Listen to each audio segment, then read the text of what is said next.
Hi, everybody. Welcome to the first show on the Ringing Cedars of Russia. And I have here with me Ashala Yardley, who is an intuitive healer and visionary, as is Honey C. Golden.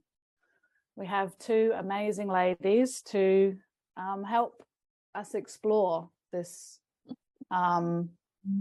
these amazing books. So welcome. And so we'll start with the preface. We've both got, so I've got the new book, the new series, and Ashala has the first edition, which is that one, which you can still buy secondhand. And this one we'll put the link for.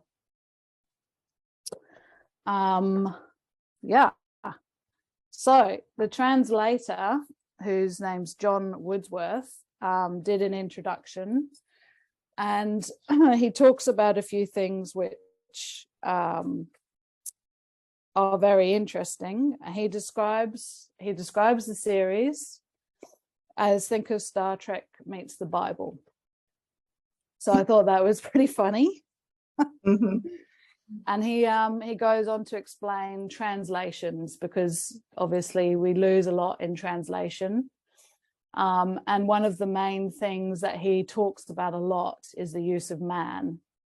So instead of using woman or man, he uses man, which comes from the Russian word человек, which basically means mind or thinking, and eternity or time.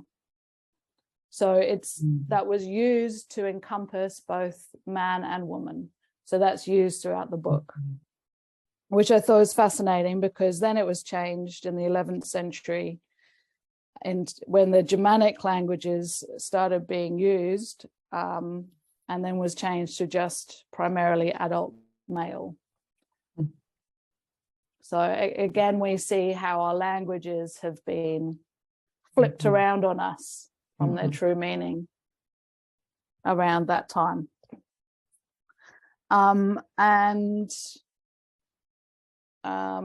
So another thing that's popped up with this is I asked Anastasia last year, and she said to do it this year.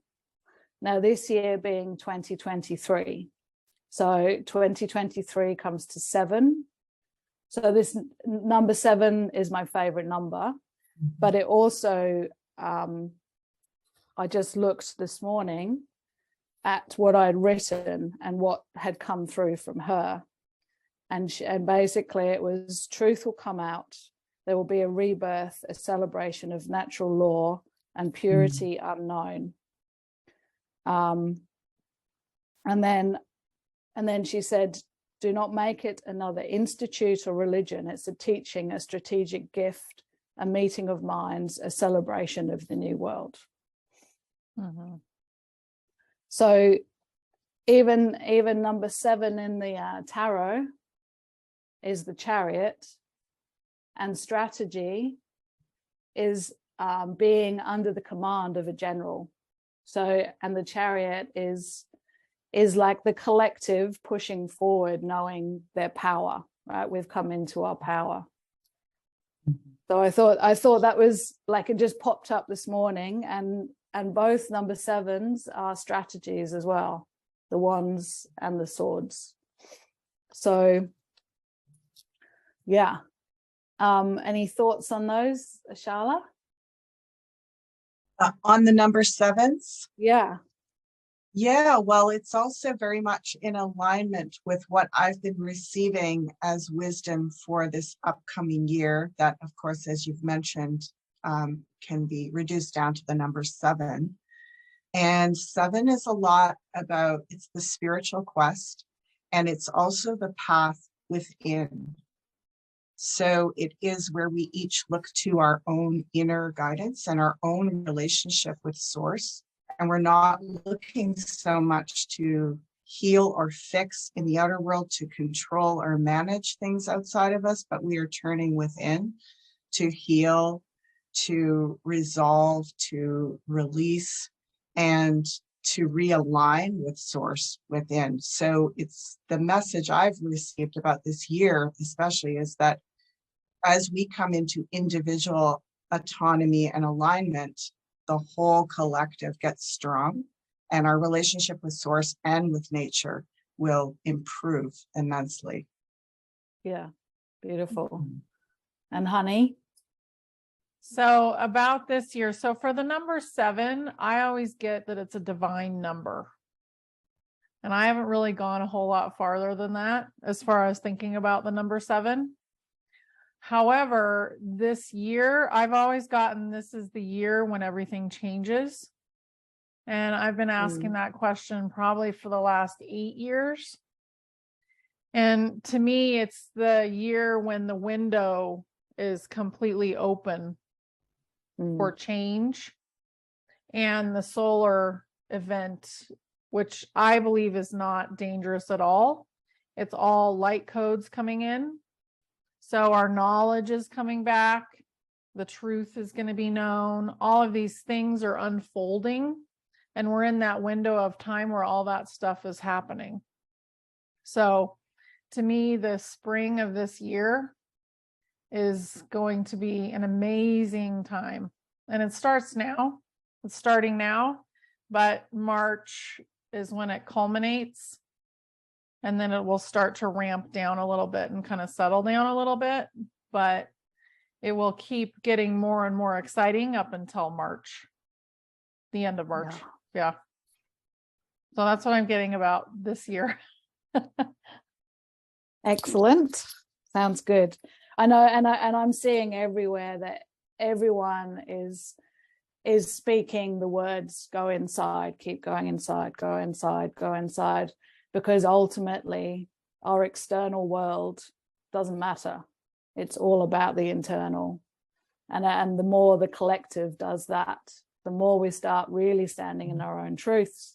And we're all picking up on that energy. We're all seeing the same thing. So yeah, it's exciting.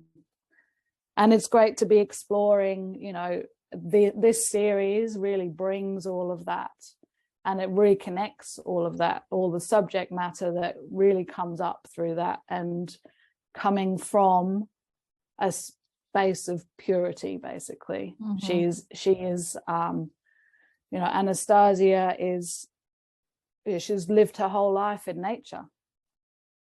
She's, you know, she is and she's in touch completely with source. Yep.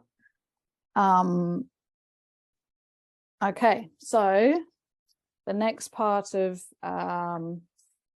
so what else came up? He mentions the Dutches, so the Russians who own land around 600 square meters, and they're called Dutch Nigs, and it's to grow food for themselves, and the government, the Russian government, gives this land for free.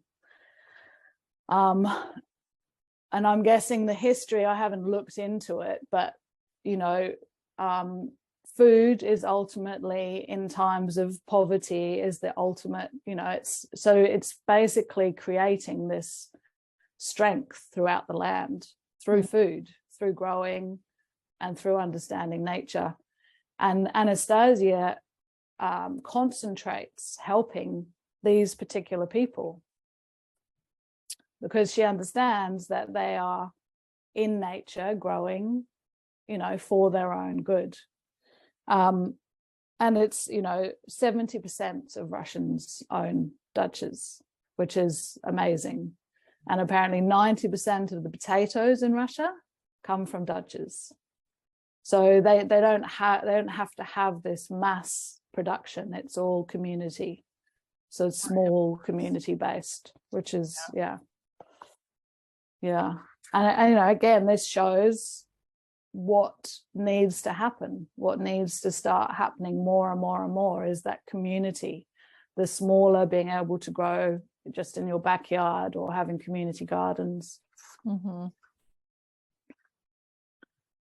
Anything on those? I think that Russia is the spark. Yeah.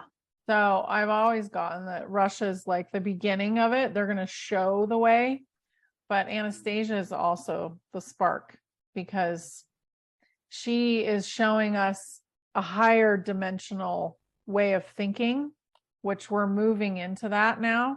And we're going to have a higher physicality and a higher way of thinking. So she's going to give us a lot of clues as to what the golden age is actually going to look like. Yeah, beautiful. Yeah. Ashala? Well, I love how she brings our attention to the value of having this strong relationship with nature and with, this very humble beginning point where we plant our first seed. And, it's a scary thing for a lot of people who haven't had any experience with gardening. And it's like her holy sacrament of the whole series is this plant your first seed, and how you perception of your first planting experience, you're making an intentional connection to source and spirit that isn't just about getting fed physically. Yeah. So it right away takes us out of that survival. Oh my God, we're so at risk and we've got to get our food and we're, struggling to survive. It takes us into the heart frequency and the connection with the beloved source, which is there to nourish us and nurture us.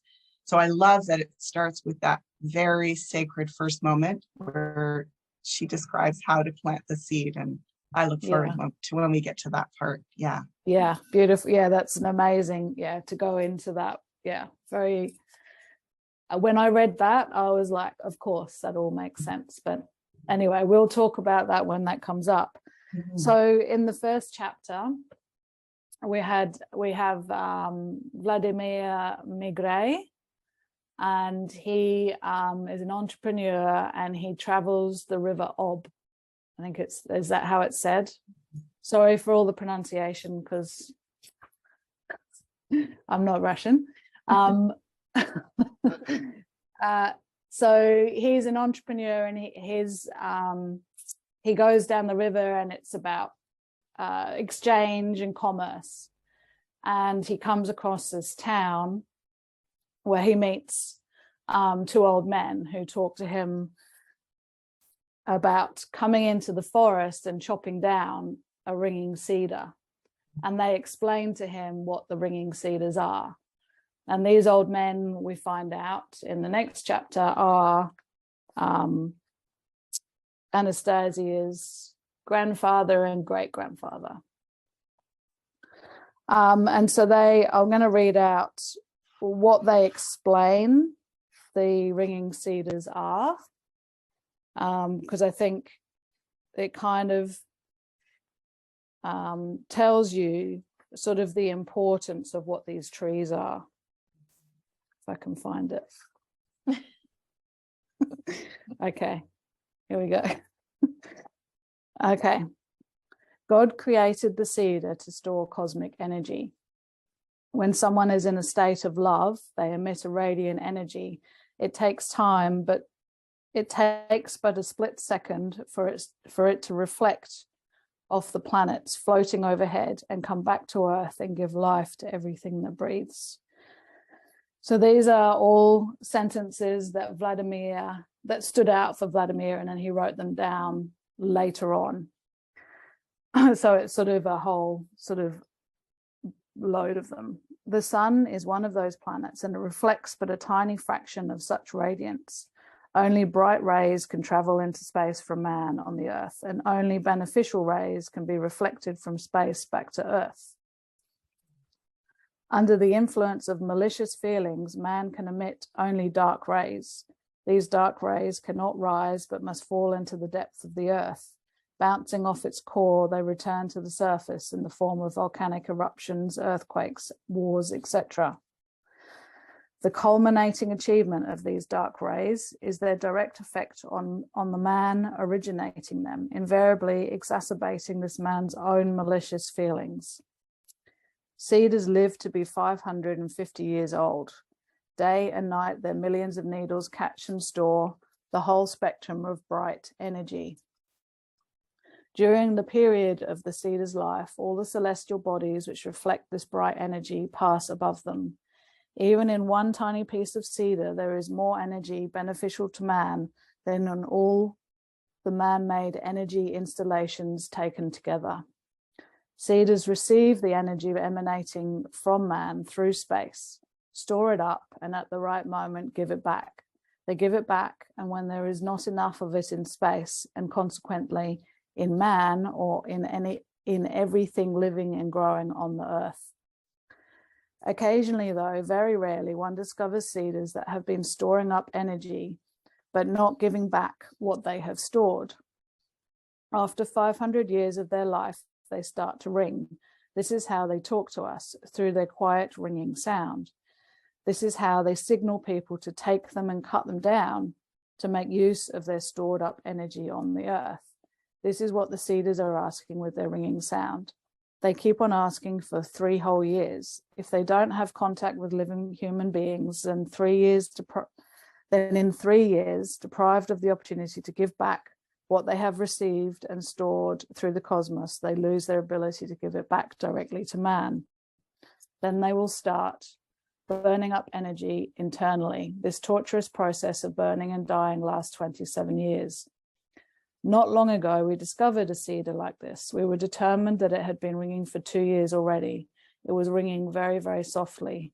Perhaps it is trying to draw out its request over a longer period of time, but still, it only has 1 year left. It must be sawed up and given away to people. So they have come to him to ask for his people, his crew, to go into the forest to chop down this tree. Now, I think it's probably chapter 2 where Anastasia says that this is not actually a good idea, because then people who hold dark energy can use the cedar, and it will effectively outweigh the good. So I thought that was really interesting, because, you know, I'm totally against chopping down any trees. So I was like, what do you mean chopping it down? So yeah, but then they use them and they have them, you know, hanging around their neck, and they bring them good energy, and they clear them and they heal them.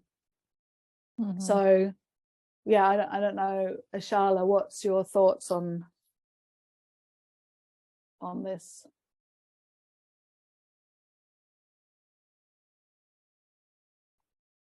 It's interesting because when I went back and reread this section, I don't recall that juxtaposition the first time. I read the book, I read the series 15 years ago, and I don't recall that standing out so clearly as it did this time for me. I just was so awestruck that the trees are holding wisdom for us to receive a benefit from. That felt like such a beautiful gift and such a revelation. And I wasn't as concerned about, you know, when or how we would access that beautiful, inspirational, you know, insight. It was more just the wow factor of these trees are doing more than what we think. I mean, we all know that trees, you know, take in, you know, they release oxygen, they take in carbon dioxide.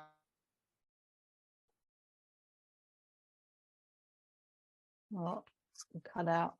Yeah.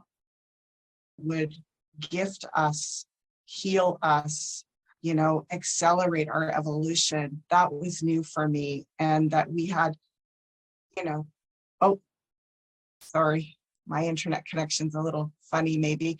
Anyway, I'm still just in the awe of the fact that the trees gift us in this way. Yeah. Yeah, it's absolutely beautiful. Oh, you've cut out again. Yeah. Oh, yeah, so honey, what do you get from Well, from I think this? one thing she dropped out. So we'll see if she comes Oh. back in. One thing I get is that she was illustrating polarity. Mm, So she Yeah. was showing us that, oh, who do you really want to give this energy to?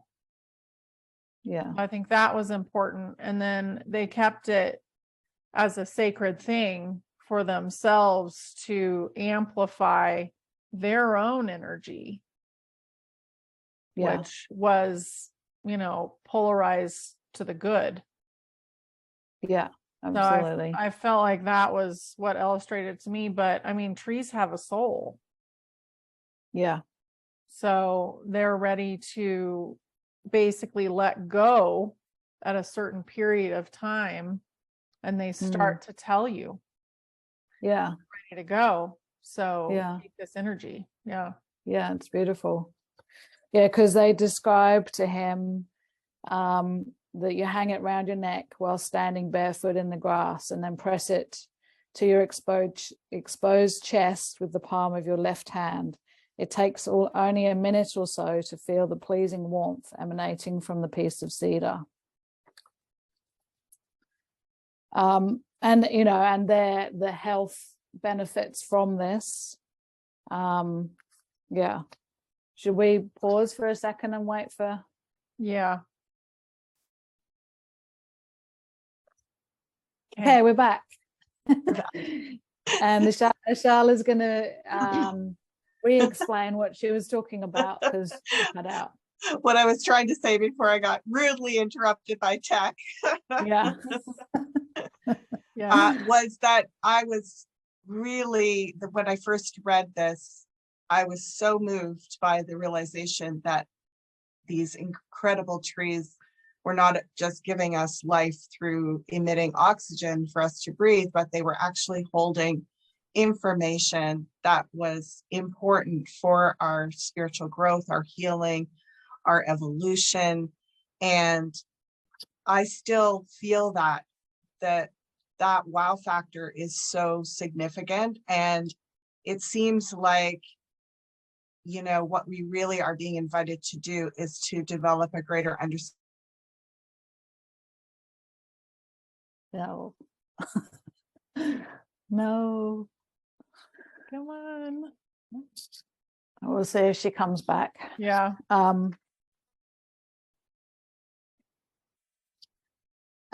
Should we pause again for a second? Okay. Hi, everybody. So we had a bit of a snafu with the internet, so we're going to continue our conversation on another day. So here we go. We are. Here we are. Here we are. We were trying to work out exactly where we had been, but we will just go into so Vlad, I'm going to call him Vlad just to cut things down because it's easier. He has left the tiger and he's gone home and he's become sick and he's in hospital. And what the old men said to him has been weighing on his mind, and he starts researching. Now, also, his colleague was given a piece of cedar. So he also sees changes in her, and her family see changes in her. So he's like, okay, there's got to be something to this. And he starts really delving into what cedar is, what it's related to, all the different areas that it's been in. Like it's mentioned in the Bible numerous times. King Solomon built a temple out of cedar. And then he sees all the health benefits, and he starts looking into producing the oil. And when he goes into that, he's basically shut down.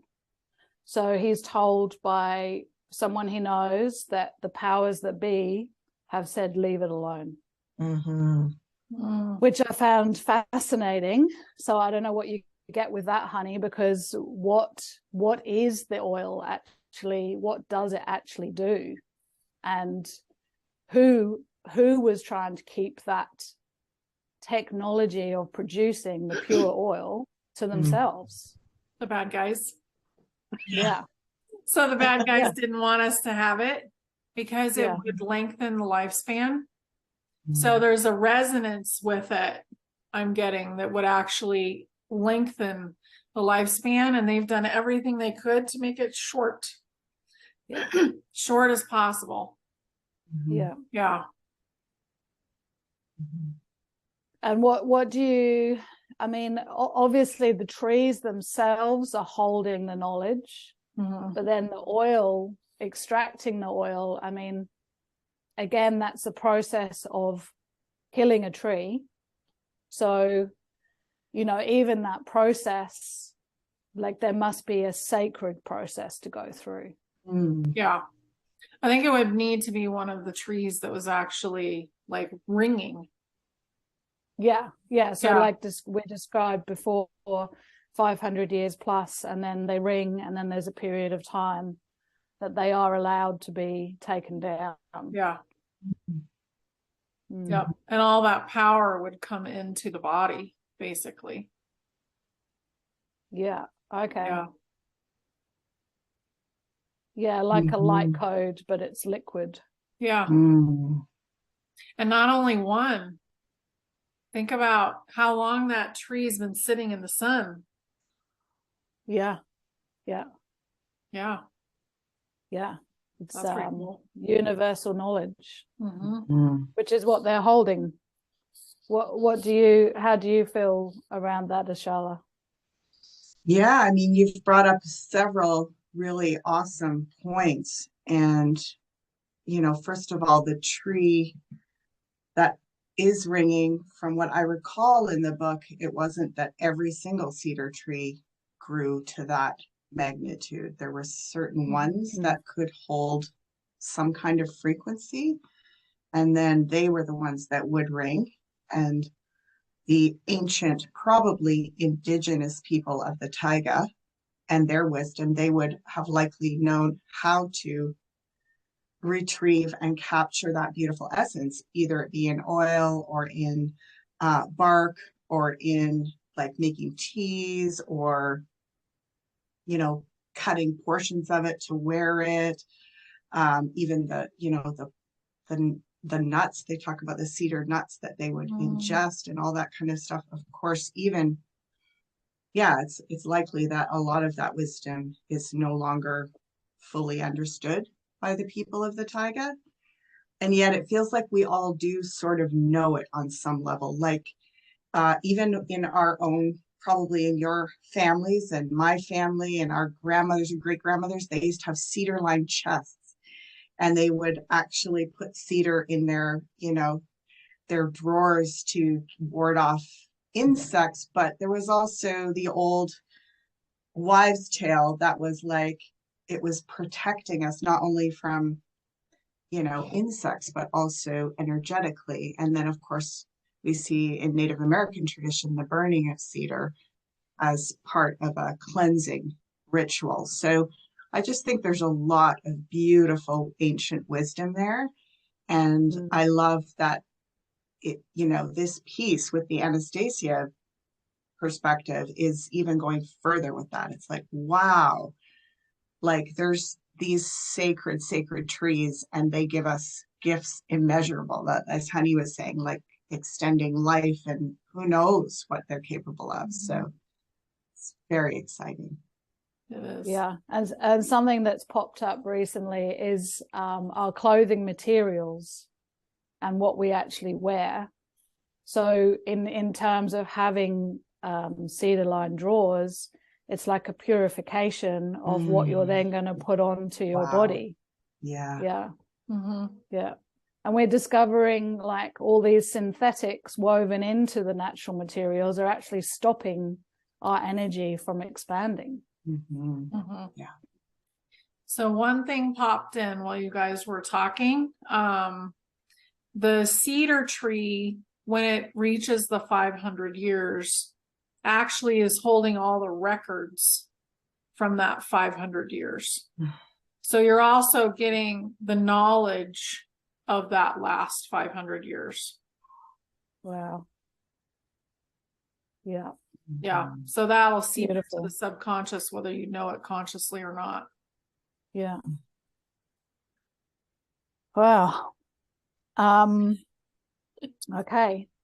So there's so much in this. I mean, yeah, it's like every part of these books, there's so much to delve into. But so that's why we're going to continue delving. Okay, well, let's go to chapter 2.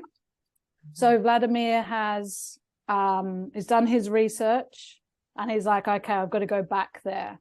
And he creates another expedition with a different crew, people that he obviously trusts or sees in a different way, to take with him. But then he docks the boat away from the town, and he goes there by himself. And he comes across Anastasia. And she offers to take him into the forest, and he goes with her. So it's their journey into the forest, and she's dressed in a long skirt and I think just a normal jacket or something. And they get into the forest, and she takes those off, and she has just a thin dress on. And he's like, what? He's just like completely, oh my God, there's this beautiful woman in front of me. And he starts becoming lustful. And he's like, and then suddenly, before he realizes it, he's attacking her. And then he passes out. And when he comes to, he's like, oh my God, what did I do? Like, what happened? And she is like he's like, sorry, I didn't know what came over me. And she is like, well, you passed out because you were changing the balance, the universal balance. So again, this goes back to the programming of this lust towards the physical. Mm-hmm. When all we are is we're a body, our souls are eternal. Mm-hmm. So I don't know what you want to talk about there, Ashala or Honey. There was something in there that I thought was really funny, and I don't know if this is the right chapter. But basically it was like, she put me down like a beast, like she soothed me like a beast, and he just passes out. And I thought, well, that's really appropriate, because she realizes who she is and what she's capable of. Like, she has that power within her to just say no, and she puts him to sleep. Yeah. So she just stops it in its tracks, but she also doesn't hold this huge grudge against him either. So she just says, well, you messed that up. Yeah. So it doesn't become this enormous deal. No. Yeah. What I recall of that section is that whatever came over him, he felt a lot of anxiety all of a sudden. It really scared him. So there was like a power that he came up against that completely, like literally knocked him out. And it's almost like an extreme mirror of an extreme, as you were saying, that she had said, you've changed the balance, the natural order of things. It's not even that, some kind of physical connection is not appropriate or desirable under certain circumstances in the right way, but it was the way he did it was so offensive to the natural order that he got the mirror image of that back, and it literally knocked him out. And that begins the realization that she's tapped into something that's super potent and really about universal law and order, and it's lovely. It's a lovely turning point, I think, in the story.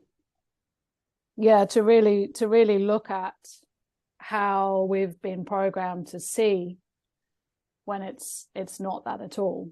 And and that's what we're stepping into is to see past the physical, to see the soul. That's where we're going, is to see. And I think we'll know straight away as well. It's not about, oh, well, they look beautiful, I'm going to go towards them. It's like, I know that their mind, their soul is right for me. Definitely. Yeah. Okay, chapter 3. They continue, and then they get to the glade, her glade, and she stops and puts everything down, and he's like, where's your home? So again, you know, she's living in a completely pure state.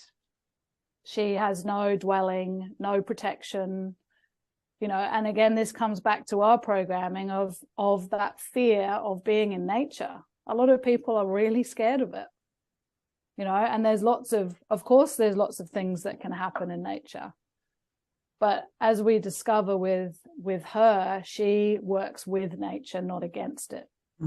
And again, that's what we're going into, is the working with it, not against it, helping it grow around us, being in it. So, and then he gets thirsty, and he's like, well, there's no water. And she's like, here's the lake, like it's pure living water. And he's like, I can't drink that water, it's not pure. And she's like, yes, it's pure living water. So again, that's our disconnect. I mean, obviously we're in a polluted world at this time, but again, it's the knowing that we can change that. Yeah. So what comes up for you, Ashala? Yeah, I love that reference. I never, until you just retold the story this way, I'm realizing I know that I have a device that's for restructuring water. And apparently it does purify water by restructuring it. And so even though, you know, yes, she's living out remotely in the taiga in Russia, there could be pollutants in the air, whatever, you know, like it's likely there is compromise still, even in remote water like that. And yet she, as you were saying, she has this extraordinary relationship with nature and the environment that is her home. Yeah. She calls it her home. This is my home. And so she's cleared that water. I just realized that when you said that, like she has frequency, you know, done restructuring frequency wise with that water, and it is absolutely pure. Yeah. So isn't that extraordinary to contemplate?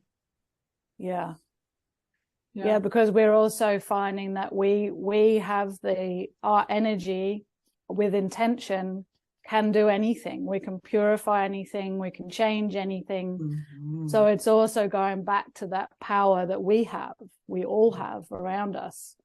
I have a similar thing where I just recently put crystals in there because I wanted to try and structure it a bit more, because it's not called structured water, but I realized that the movement of water in a certain way brings life to it. So I added a whole load of crystals, and I also put love intention into that water for growth and health and everything like that. Yeah. So for me, what I thought was extraordinary with them in her home was that she had carried his bag the whole way, and it was very heavy. And he's like, she's a very fit, amazing person. She holds my bag like it's nothing, you know, or whatever. So she's just trucking along. I don't feel like, I don't remember. I read the book a long time ago as well, but like, she doesn't get cold. She's not worried about that. And she's trusting in nature completely. And just like you were saying about water, but when I think of living water, I think of moving water.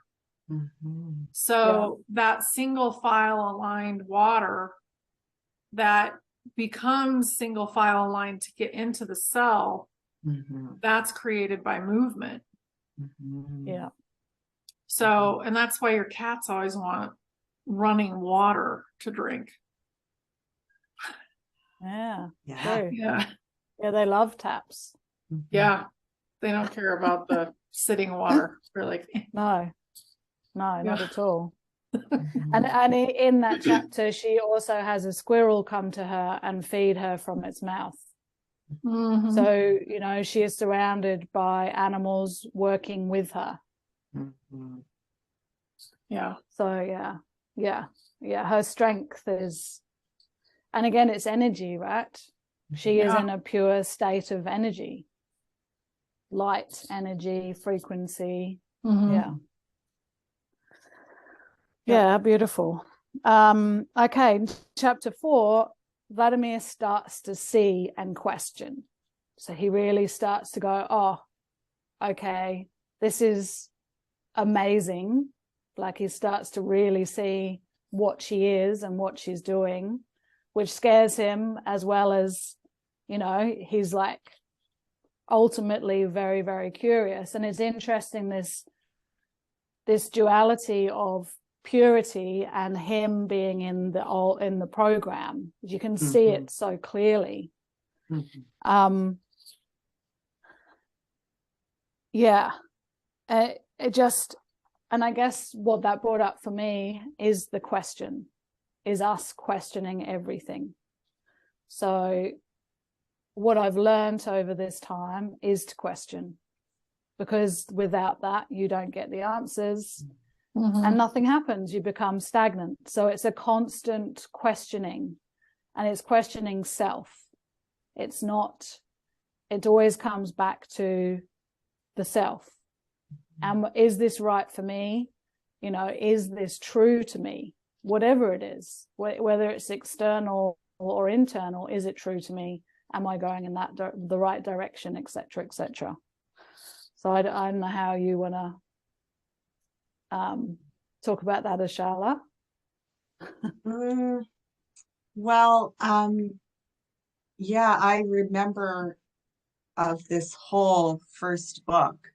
There's so much focus on asking questions and the the power of our thoughts and our ability to contemplate and critically think, and without grasping at solutions, just to like open our minds and really deeply um, imagine solutions, and which to me always takes me back to, I mean, it's kind of what I do in my work with intuition and the cards, and supporting people in learning to have a communication that I call divination, which is communication with divine.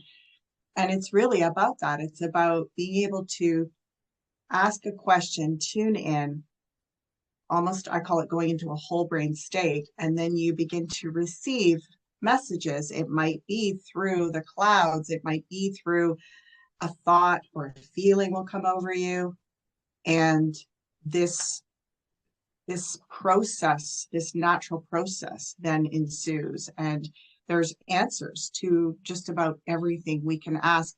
And sometimes those answers are more questions, but at least we're on the path of having a meaningful dialogue with the creator. And I just love how Anastasia promotes this right from the beginning. She's always asking Vlad to ask these questions and to contemplate. She's always asking him questions. Yeah, it's beautiful. I mean, just the word you said, divination, I mean, just the word divine is godlike, the description of that word. So I guess that then brings in that knowing that we are all one, and God is us and we are God. So it's beautiful.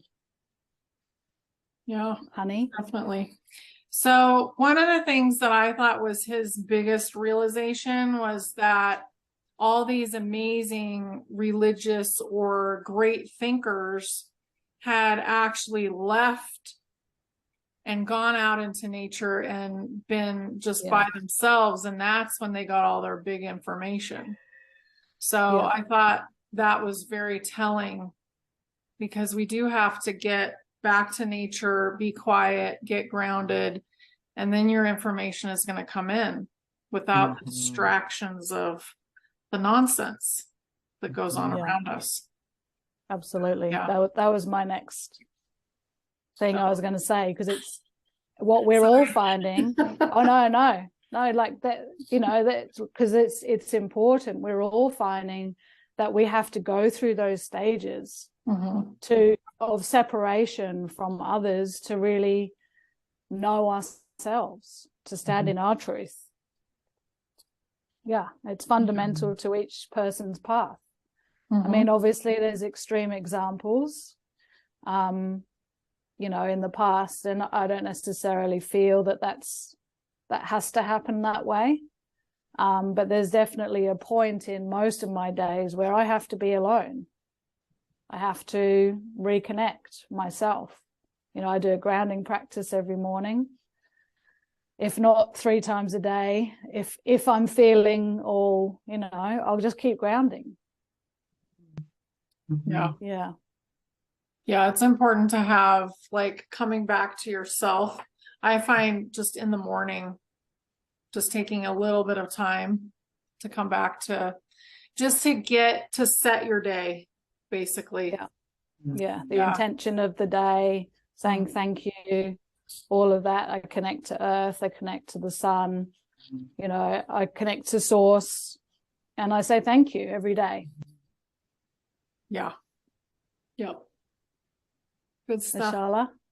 I feel like she was also really clearly pointing out, or maybe it was him having the realization, or the two together, but that nature was a very significant component in this, because they were referencing Jesus alone in the wilderness, and Buddha under the Bodhi tree, Muhammad in the cave. Like, they were basically saying it was literally a communion with nature, and being alone for quite a lengthy period of time in nature that allowed all this incredible wisdom of the universe to transfer in to these holy beings. So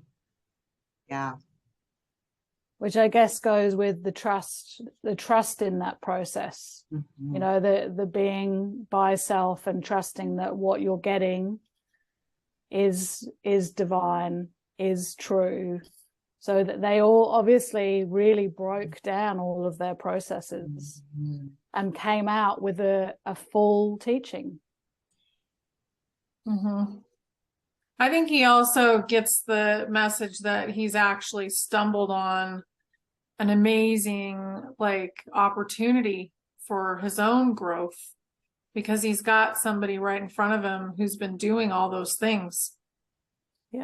And it's pretty amazing. It's beautiful. Well, on that note, we'll leave it there.